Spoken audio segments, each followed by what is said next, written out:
If we want to live well, both externally and internally, how well we live here simply depends on how well we manage our surroundings and how well we manage ourselves. Fundamentally, life is management. If you don't know how to maintain your body, your mind, your emotion, your situations, your life in general, your home, your communities, nations and the world, the quality of our life is just how well we manage things with ourselves. But generally, we are thinking of management, we are applying ourselves to management only in terms of business management or industry management or… Generally, we are talking management only with economic situations, not life as a whole. In many ways, it's unfortunate that today the most predominant factor that rules the planet has become economics. The other aspects of life have been totally pushed to the corner. When economics rules, when economics is the only thing that we are thinking about, we will tend to become very gross and unhappy in so many ways. What I see is, we are conducting various levels of programs to very top-level executives in some big corporations in the world, major corporations in the world. What I see is, people who have failed in their lives, they're suffering their failure. People who have succeeded in their life, they're suffering their success.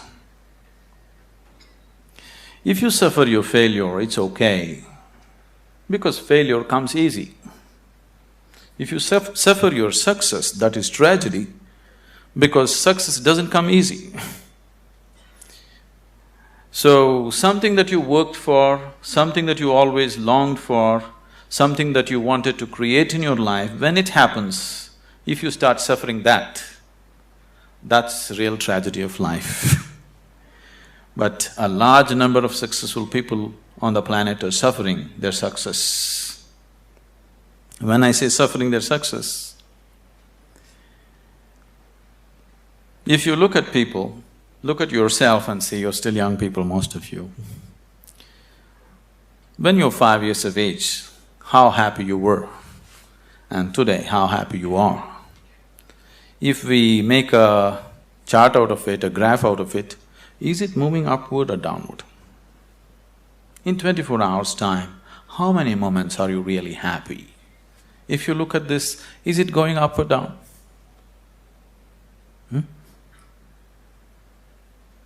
Is it going up or down? Down. So that means you're a bad manager. Because after all, everything that you did in your life is in pursuit of happiness, isn't it? All that you're doing in your life, you're doing it because you believe that is your happiness. You educate yourself, you pursue careers, you build families, you run after your ambitions. So many things you do because somewhere you believe fulfilling those things will bring you happiness. After doing all that, if happiness is not multiplying, it is going down, that means you are a bad manager of yourself. Anybody who does not know how to manage his own body, his own mind, his own emotion and his energies, if he is managing outside situations, he is only managing them by accident, not by intent, the way he wants it. Because if you do not know how to manage your mind, how to manage your energies, how to manage your interiority, managing the outside is bound to be accidental. When you manage situations by accident, you exist as an accident. When you exist as an accident, you are a potential calamity. When you exist as a potential calamity, being anxious all the time becomes a natural part of life. Anywhere you go today, people are talking stress management. Especially a few years ago when I first went to United States, wherever I go, people were talking stress management. I could not understand why anybody wants to manage his stress. I can understand you want to manage your business, your finance, your family, your property, whatever, but why would you want to manage stress? It took me a while to understand these people have come to the conclusion that there is no other way to live. Somehow people have come to the conclusion that if you do things in the world, you're bound to be stressful. One is not stressful because of what they're doing. One is stressful because he's a bad manager of himself. He doesn't know how to manage his own systems. That is why he's stressful. It is not the nature of the job which makes one stressful. You ask a chaparasi, he is also stressful. You ask the top executive, he is also stressful. Everybody believes their job is stressful. No job is stressful. If you have no control over your own systems, you will be stressful. Whether you do something or you don't do anything, isn't it so? See, management means… fundamentally, management means we want to decide the course of our destiny. That's management, isn't it? We don't want to live here by accident. We want to take our lives where we want to go. That's management, isn't it so?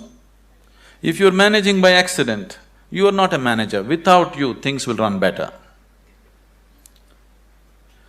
So once you say, I'm a manager, that means somewhere you have decided that you want to go in a particular way. You want to have a certain kind of situation, both inward and outward. So everybody is a manager in his own capacity, but in different levels and different types. Whether you manage a kitchen where you cook for 4 people, or you manage a large industry where 10,000 people work, fundamentally, if you want to have a good kitchen or a good industry, you must be a good manager of that situation, isn't it? So whether you're managing a little kitchen or a large industry, if you want to manage outside situations, generally you will have to manage material and people around you. If you have to manage 10 people or 10,000 people around you, you have to manage 10 minds or 10,000 minds around you. But if you have no management over your own mind, you managing 10,000 minds is going to be a disaster. In the process of doing something, if we are destroying human beings, which is happening right now, in the process of managing a situation, the man is broken, then this kind of management is no good, because after all, every management that we do is only for human well-being. If we are doing management for human well-being, in the process of doing something, in the process of managing situations, it is not only about producing something or making profit. Human beings should rise to their full potential. If we manage a situation properly, in simple process of working, you and the people who are working with you should be able to raise to their full potential.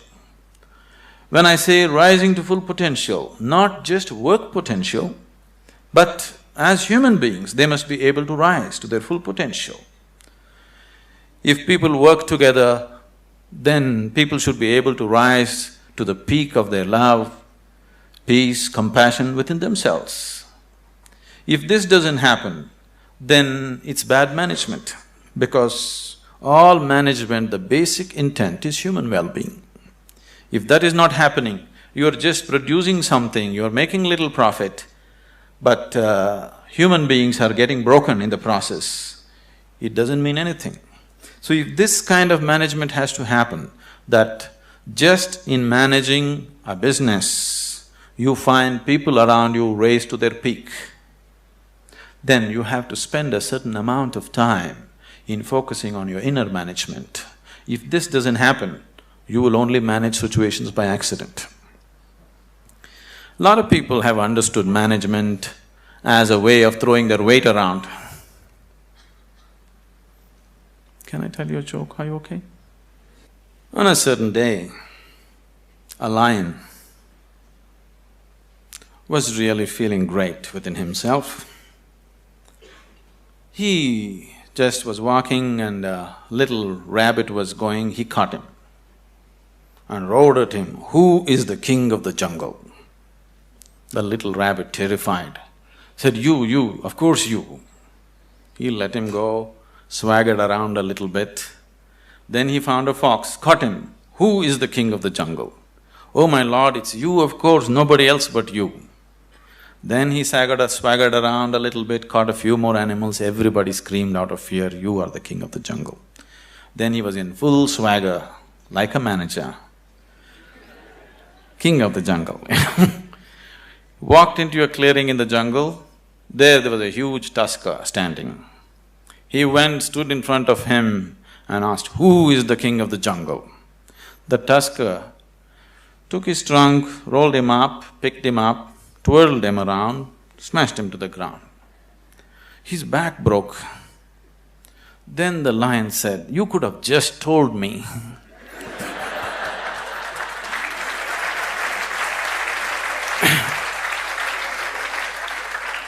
But the tusker said, "You see, I had to make my point." So, lot of people generally are thinking management means just throwing their weight around. Throwing your weight around is not management, any fool can do that. If you manage a situation, not just things happening there, people should feel elevated just being in that space. Otherwise, it is not management. Above all, if you go to a place and you manage a situation, you must feel wonderful being there. If that doesn't happen, you are not a good manager. So if this has to happen, you need an inner dimension. When I say inner dimension, what is inner dimension?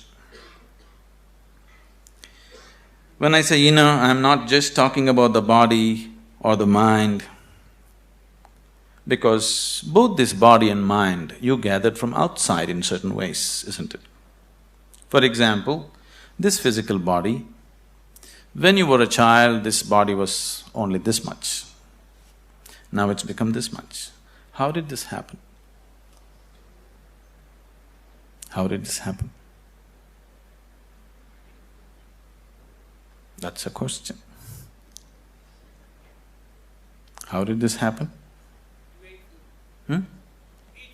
You grew up, how did it happen, I'm asking?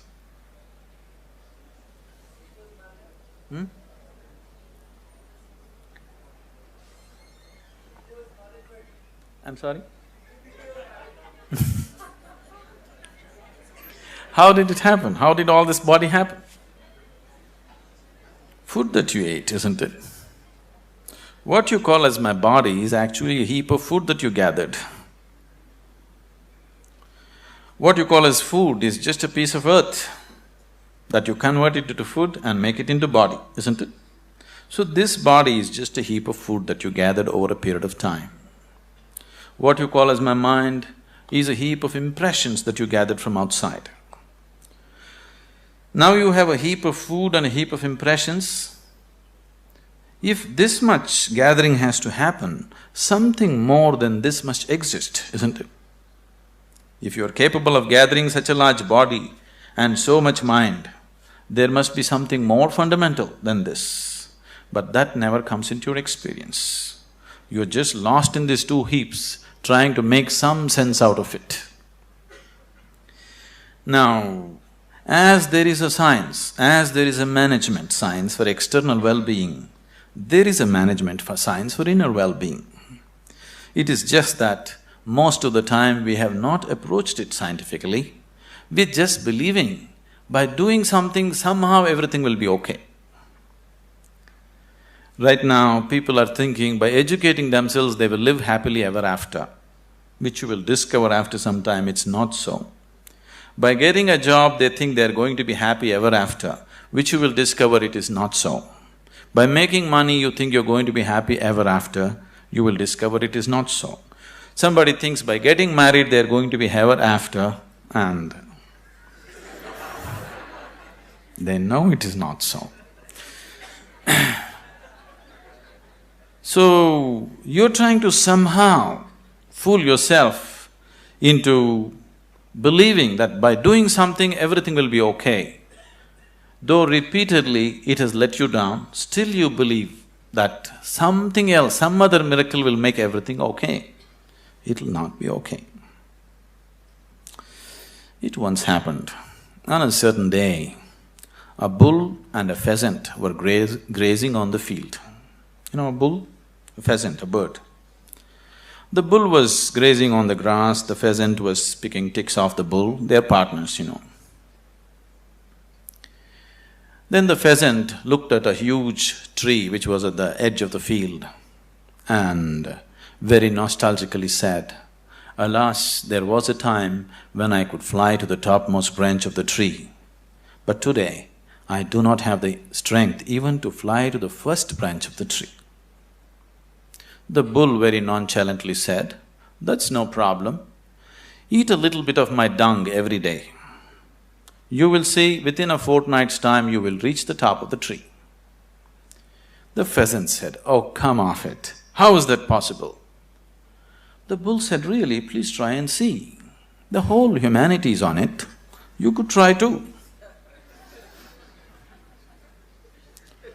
Very hesitantly, the pheasant started pecking at the dung, and lo, on the very first day it reached the first branch of the tree.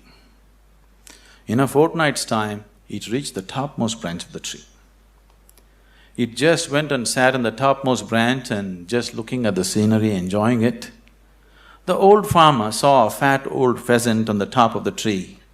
He took out his shotgun and shot him off the tree. So the moral of the story is, even bullshit can get you to the top, but never lets you stay there.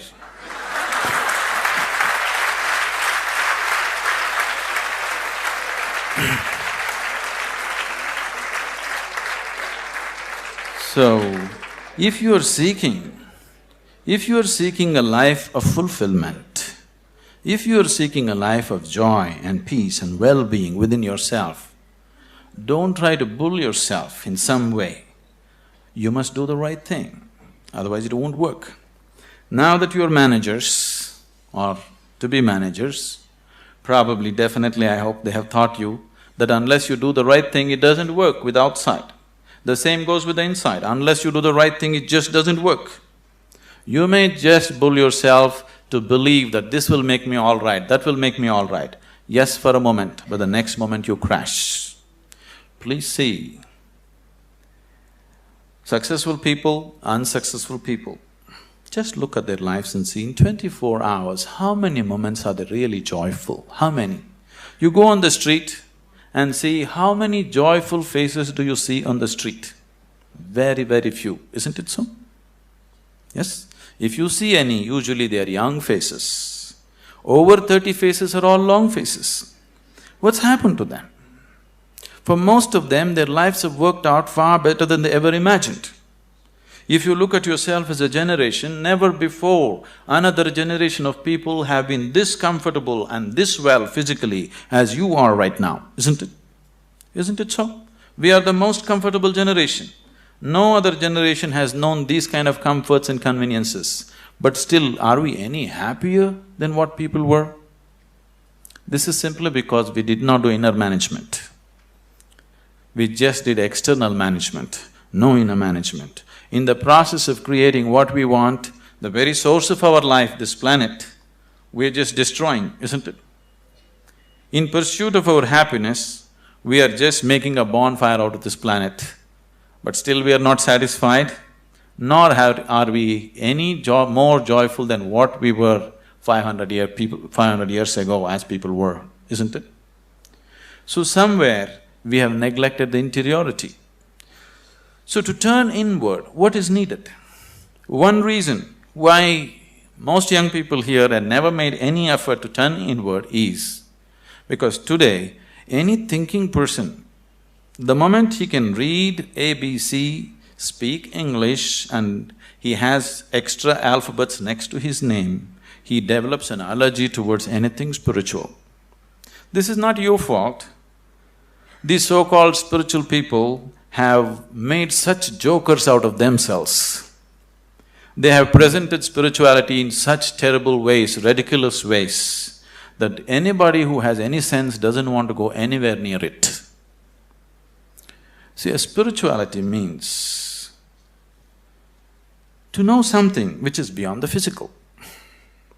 Right now, if you exist as a physical entity, as a body, as a mind, because both these things are accumulations from outside, whatever happens outside will happen inside.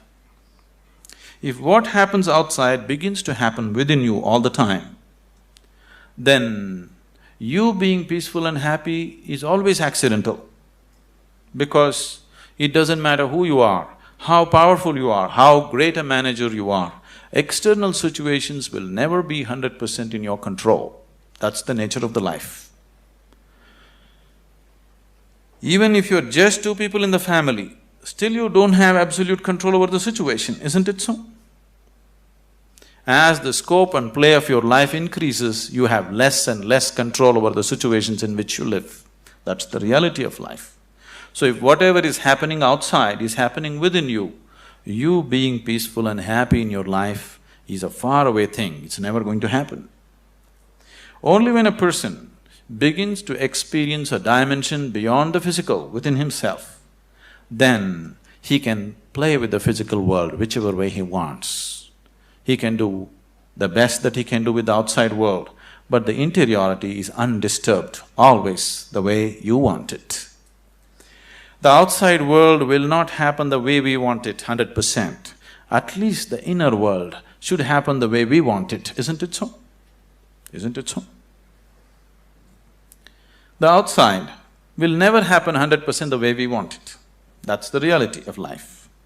But at least this one should happen the way we want it. If this is also not happening the way you want it, if your body, if your mind, if your emotions, if your energies are not functioning the way you want it, then this is the worst kind of slavery, because somebody else decides what should happen within you. If somebody else decides what should happen around you, that itself you call it slavery, isn't it so? Yes? Are we in talking terms or no? Okay, that's fine. If somebody decides what should happen around you, that itself you call as slavery. But if someone decides what should happen within you, is it not a more horrible way of being a slave? But please see, the whole world is in it. The only consolation is everybody is like this. Now that you're learning management as a science, I would like you to understand there is a whole science of inner management. If you don't learn that, you may manage businesses, you may manage industry, but still you will not live a life of fulfillment and well-being. If you want to live a life of fulfillment and well-being and offer the same to people around you, it's extremely important you know what it means to manage your interiority.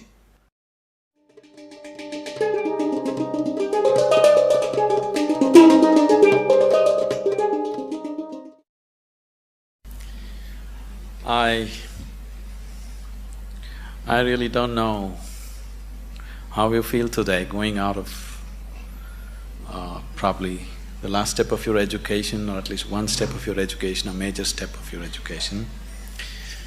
Because when I studied in the university, I did not go to my convocation.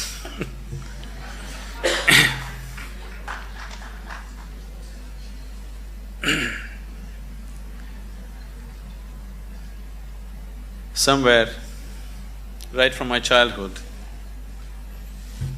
Are you okay for a story? Right from my childhood, the education that I received, though they sent me to the best possible schools around, it didn't mean anything to me, because my sense of listening and looking at people was such. When the teachers were talking whatever, chemistry, biology or mathematics, one thing I could clearly see was whatever they were saying didn't mean a damn thing to them. And I was not willing to listen to anything from somebody who is talking something which doesn't mean anything to him. So, I always looked at the teacher. If he put his heart into it, I'm willing to be there. Otherwise, I'm out. Because somewhere I have so many things on my agenda for the day. 24 hours are packed with too many things. I'm not willing to spend an hour or even 5 minutes listening to someone who is talking something which doesn't mean anything to him. Even if he's talking nonsense, it doesn't matter. If it means something to him, I'm willing to listen to it. But if he's talking great things which don't mean anything to him, I am not willing to listen to him. So as a part of this, I spent… Your education is over, so I can talk. I spent almost 90% of my college hours outside, only 10% inside. Only when I saw somebody who is talking something with passion, I'm there. Otherwise, I'm just out.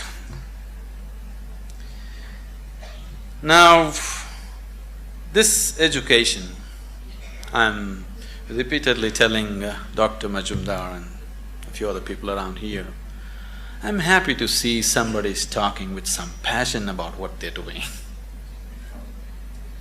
Somebody, it doesn't matter what they're doing is right, wrong, okay, perfect or not. But someone has put his heart into it, it's okay, because human lives becomes beautiful not because we do the right things. Human lives become beautiful because we put our heart into what we're doing. It doesn't matter what we're doing, whether we're sweeping the floor or managing the country or what we're doing, if we are putting our heart into what we're doing, it's beautiful to be doing that activity.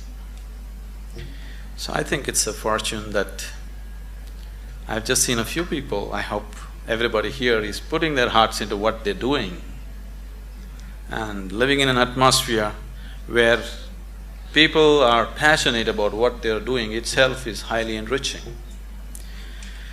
Now that you're stepping into the world, not that you don't know, but anyway, now you're stepping into the world in a different dimension than the way you have been till now.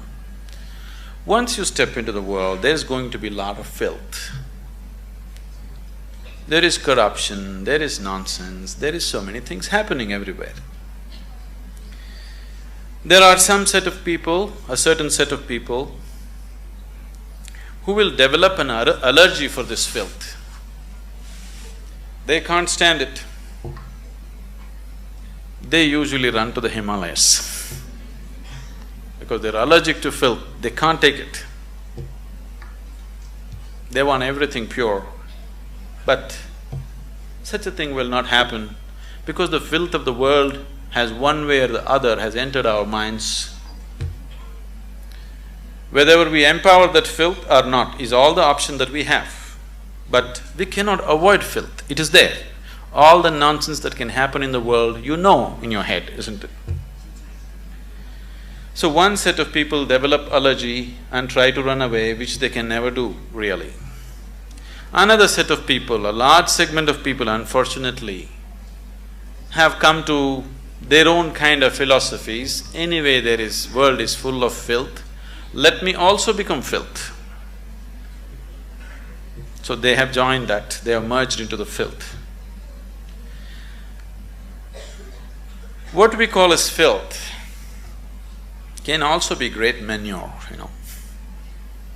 Indian spirituality has always used lotus as a symbolism.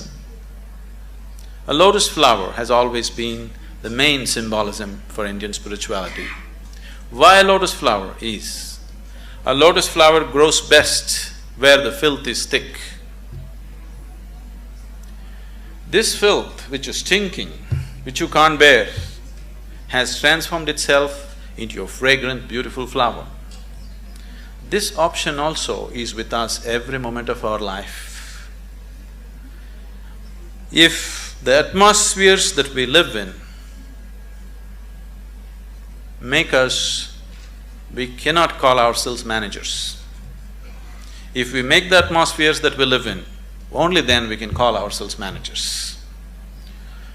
Being a manager means that we are going to create whatever we see as the most beautiful thing to happen right now. Allowing situations to create you is not management at all.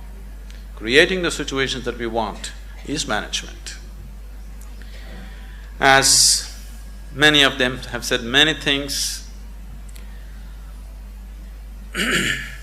this process of education, there is a certain exhilaration now that education is over, you're stepping into your new dimension of life, the excitement, and it's always beautiful to step into something new that you believe is going to be wonderful.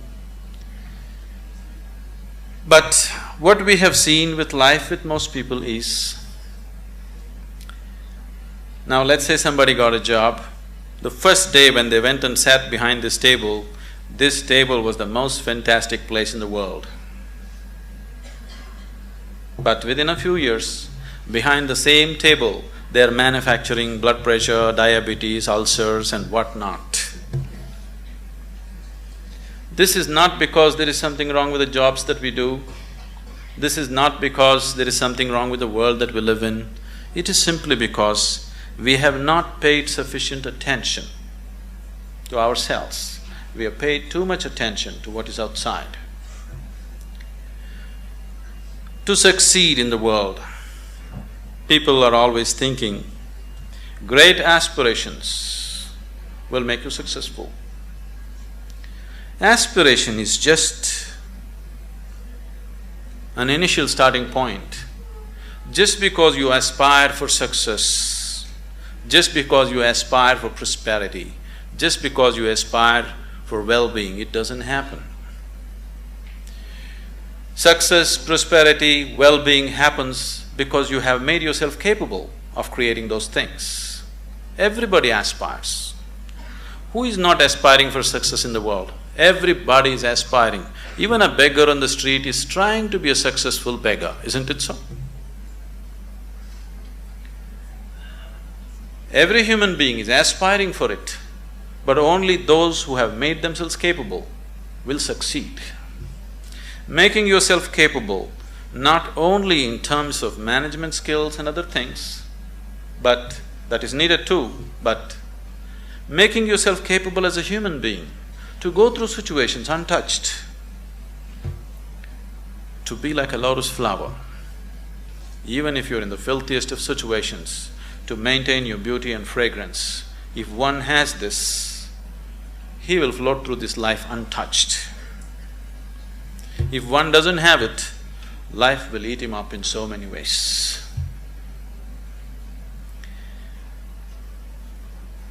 It's my wish and my blessing that this new set of managers will manage this world, this country, this community, and the business and commerce, which is part of our existence today in the world, in a much better way than the previous generations of people have done, because externally we are better equipped than ever before.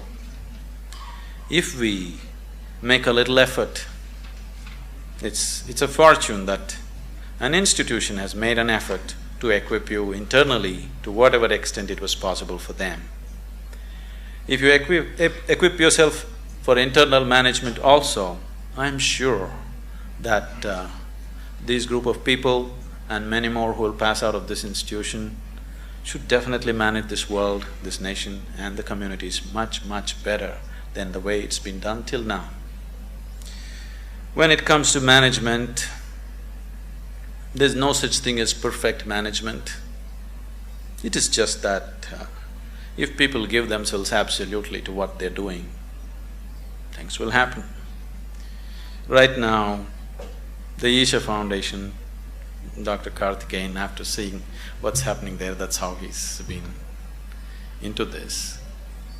It is run by all young people, the whole foundation. We have hundreds of centers in India and outside the country. Everything is managed by very young people. People who have been with us for 14, 15 years, they are just in their early 30s now. Very, very young people. No senior people, no experienced people, just young people, raw hands. I took this as a challenge to make it happen through them, not using any kind of experience. I'm not against experience, I'm not against that, but I wanted to make a statement that incredible things can be done, not because we know how to do it. Incredible things can be done simply because we are committed that we want it to happen, that's all. Today, this has grown into a voluntary organization with over 200,000 active volunteers around the world. And we have taken enormous projects of social significance. All these things are handled by volunteers. They're not paid for it, they spend from their own pockets and do things.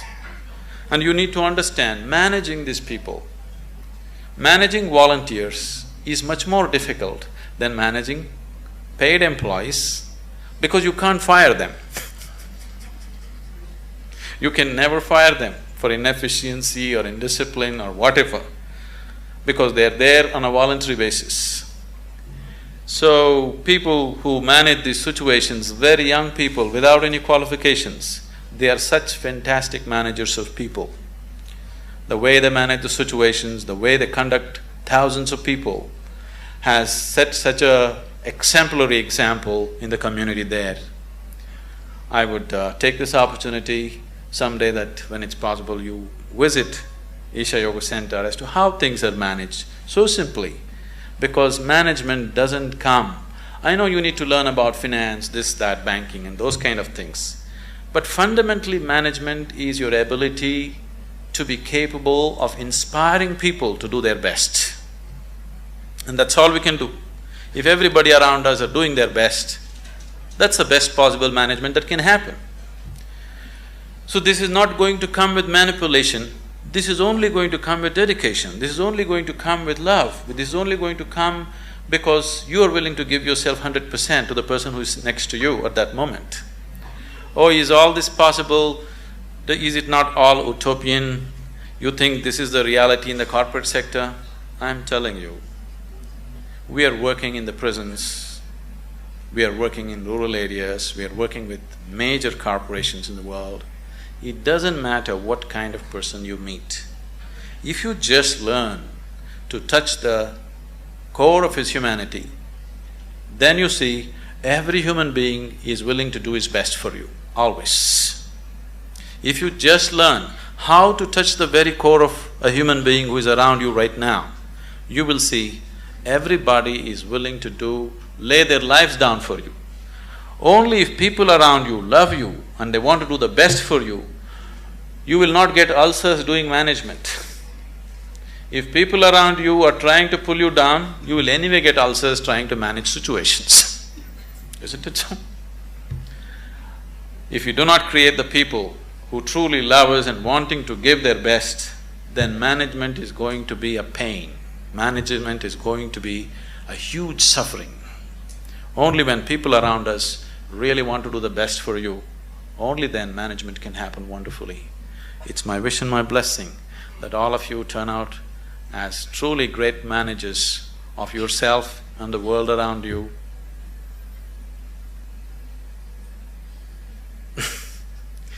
Our lives become beautiful not because of what we do. Our lives becomes beautiful simply because we have included everybody around us as a part of our dream of well-being.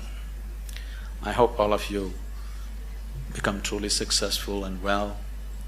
In whatever way, with inner technologies, if you need any help, we are always available to you. It's been a joy to be here in this institution. I've been to any number of colleges. People are the same, but creating an institution with some sense of commitment for inner well-being in today's world is… I'm too happy. Thank you.